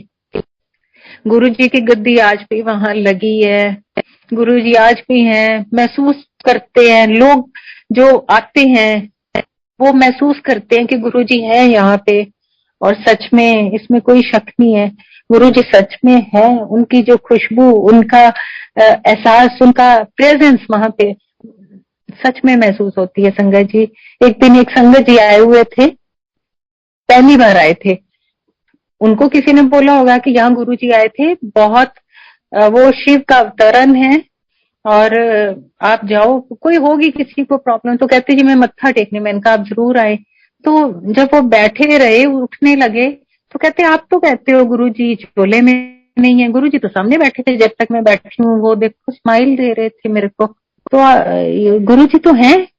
अब उनको साक्षात दर्शन हुए, उन्होंने बोला जो पहली बार आए हैं वो तो वो लकी है ना, भगवान ने साक्षात उनको दर्शन दे दिए। तो हमने बोला जी ये आपके अच्छे कर्म है कि हम भी वहां बैठे हैं, आपको दिखाई दे रहे हैं कि गुरुजी उसी काउच पे बैठे हैं और दर्शन दे रहे हैं आपको। ये तो आपके भाग्य हैं, कोई पिछले जन्म के। मैं आपको एक सत्संग और शेयर करना चाहूंगी। लॉकडाउन की से 1 महीना पहले मैं बड़े मंदिर गई थी। सॉरी, बड़े मंदिर से मैं वहां से गुरुजी की चरण धूल उठा लाई थी। गुरुजी की क्यारियों में से थोड़ी सी चरण धूल उठा के ले आई। पता नहीं क्या मन में आया, मैंने नीचे से उठाई, अपने पॉकेट में ऐसी के ऐसे रख ली। अब जब वापस दिल्ली से अबोहर आए तो लॉकडाउन हो गया। अब वो बड़ा भयानक टाइम सा लगा था जब फर्स्ट टाइम लॉकडाउन हुआ। किसी से मिलना नहीं, किसी से बात नहीं, चीत नहीं, कोई तुम इंसानों को भी नहीं देख सकते आपस में। अब मैंने 2-4 दिन के बाद मुझे ध्यान आया, मैं वहां बड़े मंदिर से वो उठा के लाई हूँ धूल। तो अब क्या, स्कूल बंद हो गया, इतनी रौनक जहाँ पे बिल्कुल बंद, शांत, हर पूरा वातावरण ही शांत था, पूरा ऑल ओवर वर्ल्ड। तो मैंने बेटे को बोला, मैंने कहा ये ना बड़े मंदिर से मैं चरण धूल लाई हूँ, क्योंकि 2 कटोरियों में आधी आधी करके मैंने बोला चलो हम जितने प्लांट्स है ना हमारे, उनमें थोड़ी थोड़ी एक एक चुटकी डाल देते हैं, ताकि ये जगह और भी पवित्र हो। गुरु महाराज से प्रार्थना करते हैं कि ऐसे रौनकें जैसे थी वैसे बनी रहे, सारे कष्ट कट जाए। हमने 2 कटोरियों में वो मिट्टी वहां से जो लाई, धूल अलग अलग की, जैसी आधी आधी की, जो मेरे बेटे के हाथ में कटोरी थी उसमें से इतनी ज्यादा खुशबू आई, इतनी फैलने लग गई। मैंने कहा ये तो गुरु जी की खुशबू है। कहता मम्मा ये देखो मेरी उसमें से आ रही है। मैंने अपने वाले को स्मेल किया, उसमें से नहीं आ रही थी, और सेम वही धूल वहां से लाई है और सिर्फ हाफ हाफ की है। संगत जी मैंने वो चरण धूल एक डिब्बी में बंद करके रखती है, वो तभी रखती थी 2 साल पहले, आज भी खोलती है, ना भी खोले तो उस चीज की खुशबू, गुरुजी की प्रेजेंस है। तो गुरुजी हमें बताते हैं कि तू घबराया मत कर, मैं हर जगह साथ हूँ, अगर ये दुनिया में अगर कष्ट आया तब भी मैं तेरे साथ हूँ। वो उनकी प्रेजेंस थी जो शो करते हैं कि मैं हमेशा तुम्हारे साथ हूँ। तो घबराना नहीं चाहिए। मैं भी घबरा जाती हूँ, बहुत कुछ बातें हो जाती हैं ऐसी कि हम बस उस पर विश्वास है ना तो वो सब कुछ ठीक हो जाता है। कुछ भी ऐसा मुश्किल काम भगवान के लिए नहीं है कि वो ना कर सके। और मैं आपको सिर्फ एक इंसिडेंट और बताना चाहती हूँ कि जब सारा ब्लैकआउट हुआ था 2001 से लेके 2014 तक की बात, तब हम भूल गए थे कि कौन से गुरुजी, बड़ा मंदिर, कुछ नहीं पता था। और लेकिन हमारी जो एक इनर सेंस होती है ना, जब हम भगवान को मानते हैं या कुछ भगवान की कृपा तो रहती है, हम छोड़ देते हैं, भगवान हमें कभी नहीं छोड़ता। ये तो प्रूव हो गया कि भगवान हमें कभी नहीं छोड़ता। तो वो सब हो गया, तो उसके बाद जैसे अंदर एक वो होती थी, हाय कि मेरे को भगवान चाहिए, मुझे कुछ ना कुछ ऐसी जगह ले जाओ। मैं घर में बोलती रहती थी कि मुझे कुछ पाठ करना है, मेरा मन करता मैं भाग जाऊं, मैं तपस्या करनी है। मैंने ब्रह्म कुमारी इसका मंदिर ज्वाइन कर लिया। आप सोचो कहाँ गुरुजी के पास रहते थे और कहाँ मैं एकदम कहाँ से कहाँ आ गई। वहां जाना शुरू किया, वो मेडिटेशन कराए, ये है वो है। थोड़ी देर बाद कहना नहीं चाहिए, वॉट एवर जो भी हुआ वहां पे मेरे को नहीं ठीक लगा, मैं वापस जाना छोड़ दिया। उसके बाद फिर वो भटकन कि मुझे चाहिए, उसके बाद कुछ और ऐसे योगा कुछ मैंने ऐसे कर लिया बीच में, क्या क्या इतनी भटकन लगी कि नहीं मुझे तो भगवान चाहिए। कभी किसी जगह भाग रही हूँ, कभी किसी जगह भाग रही हूँ, चाहे योग कभी कर रही हूँ, वहां के मंदिर पाठ ये वो, घर में ही 100 200 लोगों का वो मेरे घर में ही कर दो, जो भी तुम पाठ पूजा करते हो। पता नहीं किन किन चक्रों में गुरु जी ने मुझे डाल दिया। और गुरु जी ने अपने जब चोले में थे तब उन्होंने मेरे को एक मिश्री का प्रसाद दिया था और मुझे ये कहा था कि ਜਦੋਂ तक का प्रसाद तेरे कोल रहेगा ना तेनू कभी कुछ नहीं हो सकेगा, और तू सारी जिंदगी आ प्रसाद अपने नाल रखना है।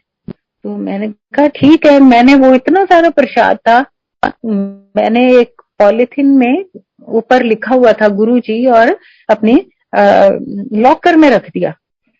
अब क्या हुआ, 2008 की मैं बात बताती हूँ, तब मुझे फर्स्ट टाइम किडनी की प्रॉब्लम डिटेक्ट हुई थी कि मुझे नेफ्रोटिक सिंड्रोम डिटेक्ट हुआ। तब काफी सीवियर प्रॉब्लम होगी मुझे तब।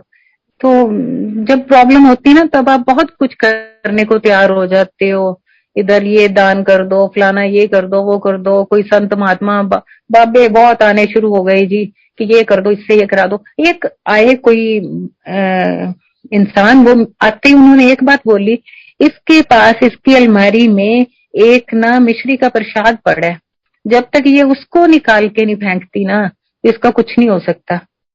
पहले तो मैं कहूँ मेरे पास तो ऐसा कुछ है ही नहीं है। वो कहते नहीं है, तू याद कर तेरे पास है एक मिश्री का प्रसाद। मुझे देखा, मैंने कहा हाँ बिल्कुल है मेरे पास। मतलब बैड कर्मा जब सामने आते हैं ना तो ऐसे होता है। काटने तो है ना, वो भी भगवान ने कैसे कटाना है वो ओनली ही नोज।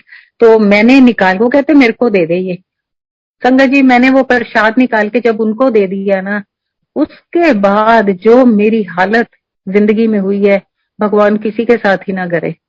मैं चीखे मारती थी, मुझे इतनी मेरी उसके साथ ही मेरे को किडनी की सेकंड प्रॉब्लम स्टार्ट होगी, lupus nephritis. Auto immune system dead हो गया मेरा। यार डॉक्टर्स को किसी को समझ ही ना है कि इसको हुआ क्या है। मैं इतनी चीखे मारती थी, मैं जैसे कोई पागल हो जाता है, वो मेरी आंखें ठहर गई, सिर्फ छत देखती थी। लोग अब बताते हैं, मेरे को नहीं ध्यान, मेरे को उतना ही ध्यान है जब मैं चीखें मारती थी सारा सारा दिन। साल लगातार मुझे इंजेक्शन दे दे के सुलाते थे, दिन में कितनी बार क्या क्या देते थे। फिर गुरुजी ने तो साथ नहीं छोड़ा था, पर उनके कई बात पे भी हम नहीं चले थे ना, तो मेरे को तो भुगतना था। मुझे क्या, और भी बहुत कुछ ऐसा हुआ घर में सबके साथ। तो फिर भी गुरुजी ने मेरे को बचाया। मुझे उस चीज का डिटेक्ट हुआ कि इसको और क्या प्रॉब्लम है। तो मैं वही बता रही हूँ कि जब गुरुजी हमें जिस चीज के पे चलने को कहते हैं हम नहीं चलते, तो हम माँ बाप बच्चे को कहते हैं ना तूने ये काम नहीं करना, ये गलत है, और वो करेगा तो वो गलत ही होगा। तो वो तो हमारा माई बाप पता नहीं कितने जन्मों का है, कितने जन्मों से हमारे साथ है।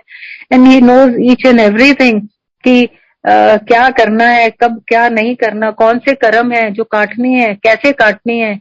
हमें लगता है कि नहीं जी हम तो बस गुरु जी मिल गए, अब हम जो मर्जी करें, अच्छे बुरे जो मर्जी, क्योंकि वो बैठे हमें देखने वाला। ऐसे इस तरह मैंने वो गुरुजी का प्रसाद वो निकाल के उस बंदे को दे दिया। वो कौन कहाँ गया, कहाँ ले गया, आई डोंट नो। और उसके बाद मैंने बहुत भुगता है, पर फिर गुरुजी की इतनी कृपा, महिमा क्या बखान करूं कि मुझे जिंदगी मिली हुई है, क्योंकि गुरुजी ने मुझे अमृत पिलाया हुआ है। तो मुझे भुगतान तो मैंने भुगता, पर मुझे गुरुजी ने जिंदगी दी है और इतनी फिट और अच्छी। मैं उसके लिए बहुत बहुत शुक्राना गुरुजी, आपका बहुत बहुत शुक्राना। पीजीआई में इस चीज के लिए ये सारी रिसर्च चल रही है। जो प्रॉब्लम मुझे है, ल्यूपस बहुत कम रेयर डिजीज है और इसका पीजीआई में रिसर्च सेंटर है इंडिया में। तो फॉरेन से डॉक्टर्स आए हुए थे, तो उन्होंने बोला क्योंकि बहुत बुरी हालत होती है जो इस तरह के पेशेंट्स होते हैं, उनकी हालत इतनी खराब होती है कि पहचानना मुश्किल हो जाता है। तो मेरे को डॉक्टर पीजीआई से फोन आया कि आप ऐसे फॉरेन से टीम आई हुई है, तो हम जिन पे रिसर्च चलती है तो आपको इनवाइट कर रहे हैं, आप प्लीज आओ आप एक बार पीजीआई में। तो हमने बोला ठीक है। जिस हॉल में सब डॉक्टर्स बैठे थे, हम वहां एंटर की तो मेरे को कहते जाके पेशेंट को लेके आओ। आई सेड मैं पेशेंट हूँ। वो कहते ये पेशेंट है, ये तो कहीं से नहीं लग रहा कि इसको ल्यूपस नेफ्राइटिस है। मैंने बोला yes I am the patient.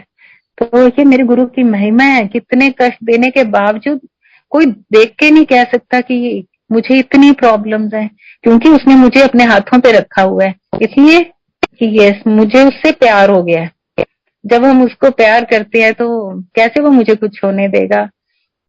ऐसे 2020 की बात है, तब कोरोना का चल रहा था, लॉकडाउन था, तो अबोहर वाली साइड में फ्लड आ गया, इतना भयानक कि हमारा घर पूरा 4 फीट तक, अप्रोक्सीमेटली 3-4 फीट तक पानी, सारा फर्नीचर एकदम सब कुछ। तो मेरे वहां पे गुरुजी की जोत में 3-4 जगह जहां जहां मैं स्वरूप बड़े बड़े लगा के गुरुजी के बनाए हुए हैं स्थान, तो मैं वहां पे करती हूँ, जोत जलाती रहती हूँ।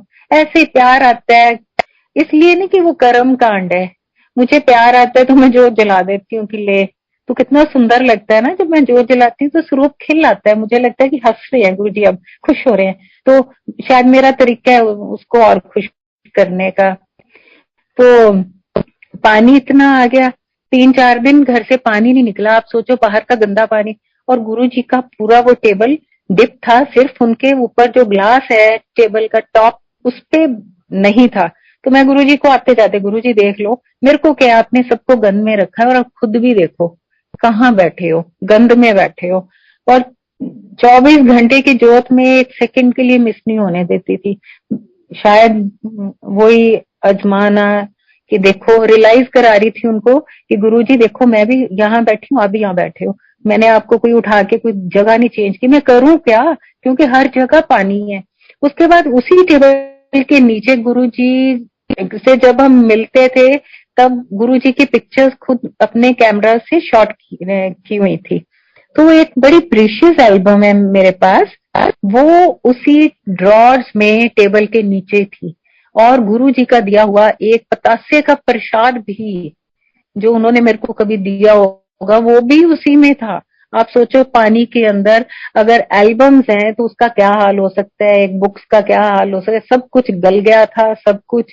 और जब सारा पानी निकल गया, सब कुछ हो गया, तब गुरुजी का वो सारा टेबल हमने खाली करके सारा वो उसको नया बनवाना पड़ा, क्योंकि बहुत गंदा हो गया था। मैंने देखा सारा कुछ गला हुआ, लेकिन उसके अंदर जो एल्बम पड़ी है गुरुजी की और जो प्रसाद है वो वैसे का वैसा पड़ा है।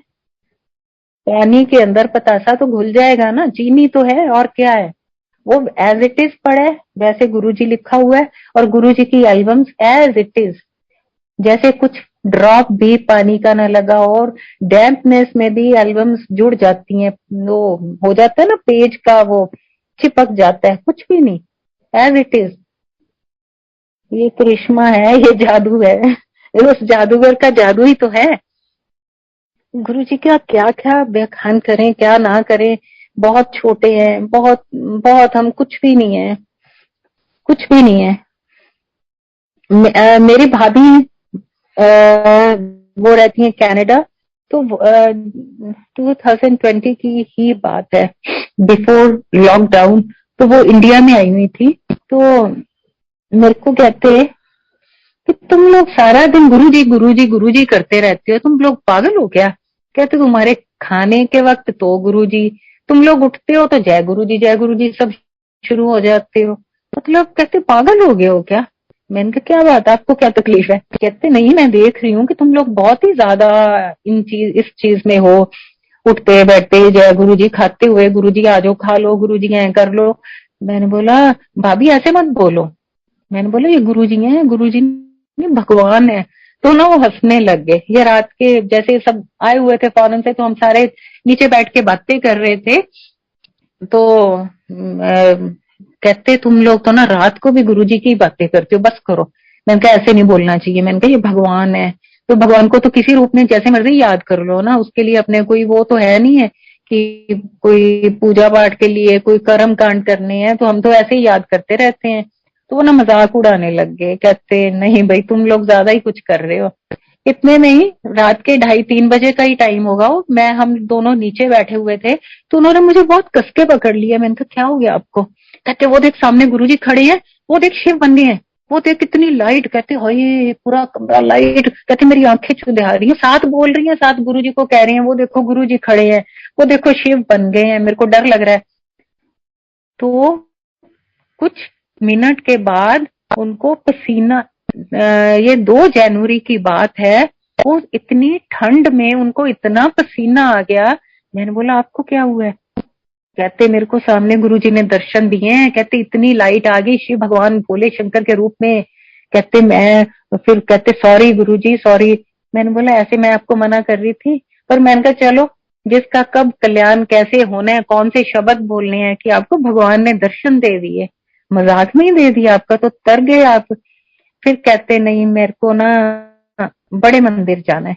उनकी 4-5 दिन बाद फ्लाइट थी। देन शी सेड कि मुझे बड़े मंदिर जाए बिना मैं कनाडा नहीं जाऊंगी। मैंने बोला अच्छी बात है, आप जाओगे जब फ्लाइट के लिए तो 1-2 दिन पहले चले जाओ, बड़े मंदिर दर्शन करके फिर चले जाना। अब गुरु जी भी तो परीक्षा लेते हैं ना, ऐसे भगवान है इतनी जल्दी मिलता भी है, लेकिन हमें कुछ तो परीक्षा है ना। अब जैसे अगले दिन उनके टूथ प्रॉब्लम शुरू हो गई, इतनी पेन कहते वो हो मैं क्या करूं। उनका ट्रीटमेंट शुरू करवाया तो डॉक्टर ने बोला आपको तो 4-5 दिन लगेंगे ये सब कराने में सारा, क्योंकि काफी ज्यादा काम है। मेरे को कहते अब ये मैंने कराया तो मेरा बड़ा बड़ा मंदिर कैंसिल हो जाएगा। मैंने कहा मुझे नहीं पता, ये आपका वो सारा है, आपने कैसे वो करना है सारा। इतने में वो कहते नहीं मैं दिल्ली जाती हूँ, वहीं से करा के फिर बड़े मंदिर चली जाऊंगी।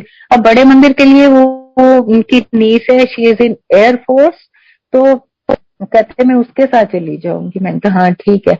तो उसका बेबी है छोटा सा, थोड़ा रिटार्टेड बेबी है, तो वो सारा दिन चीखे मारता है सारा दिन। भाभी मेरे को वहां से फोन करके कहती है अब मैं क्या करूं, अकेली तो मैं जा नहीं सकती, मेरे को रास्ते नहीं पता कि मैं टैक्सी लेके चली जाऊं इतनी दूर, तो मुझे डर भी लगता है। मैंने बोला आप देख लो कैसे। कहते उसका बेबी इतना तंग करता है, 2.5-3 साल का है, तो उसको तो फीड करना पड़ता है, वो चीखे मारता है, सोता नहीं है, 24 घंटे में भी मुश्किल से 2 घंटे उसको सुलाती है, वो भी गोदी में। तो मैं कहती हूँ उसको साथ लेके जाना बहुत मुश्किल है। मैंने कहा जैसे तैसे ये आपकी प्रॉब्लम है, अब देखो। अब फिर मैंने बोला आप ऐसे करो गुरुजी को प्रेयर करो, गुरुजी मेरे को बड़े मंदिर आप लेके जाओ। कहते अच्छा फिर वो मुझे ले जाएंगे। मैंने कहा क्यों नहीं लेके जाएंगे, गुरुजी अगर आपको दर्शन दे सकते हैं, आपके सामने आ गए कि मैं भगवान हूँ। कहते चलो वो भी मैं नहीं मानती कि उन्होंने ऐसे कह दिया गुरुजी आप ले जाओ मेरे को बड़े मंदिर। The moment she said, driver आया, कहता मैडम आपने कहीं जाना है? उनसे भाभी से पूछता है। कहती हाँ मैंने जाना है, बड़े मंदिर जाना है। और जो उनकी नीस है वो भी कहती है आज ऑफिस से मैं जल्दी आ गई हूँ, चलो बुआ मैं भी साथ चलती हूँ। तो वो कहते बच्चे का क्या करोगी? कहते नहीं बच्चे को तो मेरे को साथ लेके जाना पड़ेगा। वो कहते हम पहली बार जा रहे हैं, पता नहीं वहां अलाउ करेंगे कि नहीं। वो कहते जो भी है।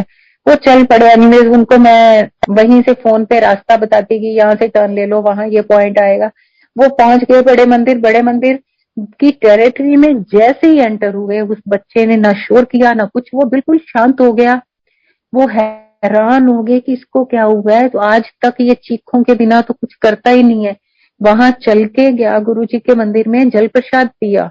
जो बच्चा इस तरह के होते हैं वो ऐसा नहीं कर सकते। चाय प्रसाद पिया, लंगर प्रसाद खाया, चुपचाप खाया, और वहां से जब वापिस आए, और उस बच्चे में भी अब बहुत फर्क है, सिर्फ एक बार बड़े मंदिर के हैं वो बच्चा। उसके बाद भाभी ने फ्लाइट ली और वो गए कनाडा। तो गुरु जी क्या नहीं कर सकते। अब उनके साथ उन्होंने देखो उस बच्चे का भी कल्याण करना था, क्या साधन बनाते हैं वो करता है जो करता है, तभी तो उसको क्या बोलते हैं, करता। वो ही करने करावन अपन हार, वो ही करने वाला है। उन्होंने किसके थ्रू कैसे कड़ियां जोड़ते हैं, वो किसका कैसे कल्याण कराना है, तो उस बच्चे का भी कल्याण कराया, उनका भी कराया। हे परमात्मा ऐसे ही सबका कल्याण कर देना, सबका। और बस सबसे एक ही रिक्वेस्ट है, सिर्फ गुरु जी को प्यार करो, वो सब बाकी सब कुछ वो करने वाला है। कर्म कांड, जात पात किसी में बिलीव नहीं करते थे गुरु जी। गुरु जी कहते थे वहम परम, ना मेरे सामने कोई कम नहीं है। जब मेरे गुरुजी ने मेरी शादी फिक्स करनी थी, तो गुरुजी ने मेरे इन लॉज को बोला कि 31 अगस्त में फिक्स करते हैं, इन्हों का ब्याह कर दो। तब मैं हॉस्टल में थी, पढ़ रही थी, तो सब कहते कि अभी वो भी पढ़ रही है, वो भी पढ़ रहा है, तो गुरुजी इतनी जल्दी तो हम नहीं करेंगे, अभी साल और रुकेंगे। तो गुरुजी ने बोला कि जो मैं कहता ना वही करो। तो एज आई टोल्ड यू कि वो एस्ट्रोलॉजर थे, उन्होंने 31 अगस्त निकाला। कहते गुरुजी ये तो श्राद्ध ने, श्राद्ध च किवें कर दिए। गुरुजी कहते जे मैं कहता ना नराते श्राद्ध कोई कम नहीं करते उत्थे, फिर इन्हां दा ब्याह कर दो। I am the only one जिसकी शादी श्राद्धों में हुई, गुरुजी ने कराई। तो गुरुजी कहते थे वहम भरम इनसे परे हो जाओ, दूर हो जाओ, सिर्फ एक चीज मान लो कि मैं भगवान हूँ, मुझे याद कर लो, मंत्र जाप कर लो। उस टाइम सच बताऊं, मंत्र जाप होता ही नहीं था। अभी गुरुजी ने अब क्या बोलूं, वर्ड्स नहीं आते ना, हम वो उसका अभी वो हुआ नहीं था, बाद में हुआ। ये तो अभी जब मैं हम दोबारा गुरुजी ने हमें अपनी शरण में लिया, तब सत्संग जब अटेंड किया तो मंत्र जाप चला, ओम नमः शिवाय, शिव जी सदा सहाय, ओम नमः शिवाय, गुरु जी सदा सहाय। मैंने बोला ये क्या, क्योंकि जब गुरु जी पास हम जाते थे तब तो ऐसा कुछ था ही नहीं कि ऐसा मंत्र जाप होना है। तब गुरबानी चलती थी, 2 घंटे गुरबानी चलती थी। गुरु जी कहते थे मैं ही लिखे सारा गुरु ग्रंथ साहब, ਇਹਨੂੰ ਧਿਆਨ ਨਾਲ ਸੁਣਿਆ ਕਰੋ, ਤਾੜੀਆਂ ਨਾ ਮਾਰਿਆ ਕਰੋ ਜਦੋਂ ਗੁਰਬਾਣੀ ਚੱਲਦੀ ਹੈ, ਇਹ ਝੂਮਿਆ ਨਾ ਕਰੋ, सहज नाल ढंग नाल बैठो, रिस्पेक्ट नाल बैठो, गुरबानी समझ आए ना आए इनू सुनो। तब मुझे भी नहीं आती थी समझ, मैं सिर्फ इसकी रिदम म्यूजिक वो एंजॉय करती थी, पर मुझे ये नहीं समझ। हालांकि पंजाब की थी, पंजाब में ही रहे, पंजाबी भी आती सारा कुछ, पर मुझे ये समझ नहीं आता था कि क्या बोल क्या है। पर वो भी तभी समझ आ सकती है जब उसकी कृपा हो, रहम होगा, उसका रहम हुआ तो मुझे एक एक गुरु जी की कृपा से पूरे ग्रंथ साहब का एक एक वर्ड का मीनिंग समझ आता है, अपने आप आता है, हर चीज की समझ आने लग गई है। गुरु जी तब भी कहते थे जब 2 घंटे का सत्संग है ना, वो सिर्फ गुरबानी शब्द चलाओ और कुछ नहीं। महिमा गाते हैं, सब लोग गाते हैं, लेकिन वो जब 2 घंटे का शब्द गुरबानी का खत्म होता है उसके बाद चलाओ, पहले चलाओ या बाद में चलाओ, लेकिन 2 घंटे का सत्संग सिर्फ गुरबानी चलाओ। मेरी सबसे हाथ जोड़ के रिक्वेस्ट है, प्लीज गुरुजी की इस बात पे चले। एक मैं, और ये जो नाच गाना है ना, अब बहुत ज्यादा है, मैंने पहले भी सत्संग में रिक्वेस्ट की थी सबसे, प्लीज अगर कोई स्पेशल ओकेजन है, अब गुरुजी का बर्थडे है तो हाँ वो तो उत्सव है, भगवान ने जन्म लिया था, हमारे लिए बहुत बड़ा दिन है, लेकिन नॉट इन एवरी सत्संग की हम सिर्फ नाच गाने से शुरुआत करें, बीच में भी नाचे जा रहे हैं, एंड में भी जब नाच ली आरती की और गए। नहीं, किसी के घर शादी ब्याह है, लेकिन उसमें भी 2 घंटे का सत्संग है तो शब्द बानी चलाओ, उसके बाद नाच गाना जो मर्जी करो। गुरुजी के टाइम भी हमने देखा है, अटेंड किया है, अगर कोई ताड़ियां मारता था ना गुरबानी में तो गुरुजी तो टोक देते थे, आके करी जाना है, आके कर रही है, टिक जाओ, कौन ताड़ियां मारता है बानी, बानी को समझो। अगर हम ताड़ियां मारेंगे तो हमें समझ ही नहीं आएगी क्या है, कुछ भी शब्द गान, क्योंकि वो गुरु की भगवान की महिमा गाते हुए सिर्फ कंसंट्रेट करो कि वो बानी क्या कह रही है हमें, वो हमारे लिए ही तो है। जिस भी सत्संग में बानी चल रही है उसमें जो शब्द चल रहे हैं वो हमारे लिए चल रहे हैं, और उस टाइम जो शब्द चल रहा है उसमें हमारे सारे आंसर्स हैं। सो प्लीज कंसंट्रेट ऑन शब्द गुरबानी, उसमें से अपनी हर चीज का आप आंसर निकालने की कोशिश करो, और उसी में ही है। सो संगत जी प्लीज गुरु जी के हर वचन को ओबे करो, उसी में ही भलाई है, और कहीं कुछ नहीं पड़ा। वो कहते हैं ना, मैं चारे कुंडा पालियां तुद जे वडना साइया। सच्ची मैं तो कहती हूँ कि तेरे से बड़ा तो कोई भी नहीं है। मैं तो बहुत भटकी, बहुत देखा, भटकन थी, क्योंकि अंदर से जो हमारी आत्मा है वो तो जन्मों से ही प्यासी होती है ना भगवान की। तो मेरे भटकन थी। मैं गुरुजी से मिलने के बाद भी जब ब्लैकआउट हुआ तो बहुत भटकी। उसके बाद गुरुजी ने मेहर की, दोबारा अपनी गोद में लिया, अपनी शरण में लिया। मैं बहुत थैंकफुल हूँ उनकी। प्लीज प्लीज ओबे गुरुजी वचन और शब्द गुरबानी का रिस्पेक्ट करें, बहुत रिस्पेक्टफुली सुने। कोई ताड़ियां मारने की जरूरत नहीं होती, झूमने की, क्योंकि अगर आप आराम से शांत से डिसिप्लिन में बैठोगे तो सब समझ आएगी। आज नहीं आ रही तो कल जरूर आएगी, वो कृपा करेगा, सब पे करेगा। सो गुरु जी के इस उत्सव की सबको बहुत बहुत बधाई, सबको प्रणाम। कुणाल अंकल, आपको भी बहुत बधाई, आपका बहुत बहुत शुक्राना। आपने इस इतने बड़े प्लेटफॉर्म पे गुरु जी की महिमा का गुणगान करने का मुझे मौका दिया। बहुत बहुत धन्यवाद। सारी संगत, आपका बहुत बहुत धन्यवाद। आपने टाइम निकाला मेरे गुरु महाराज की महिमा का गुणगान सुनने के लिए। जय गुरु जी, शुक्राना गुरु जी। कोई गलती हो गई हो तो माफ करना, मैं हाथ जोड़ के माफी मांगती हूँ आप सबसे। जय गुरु जी।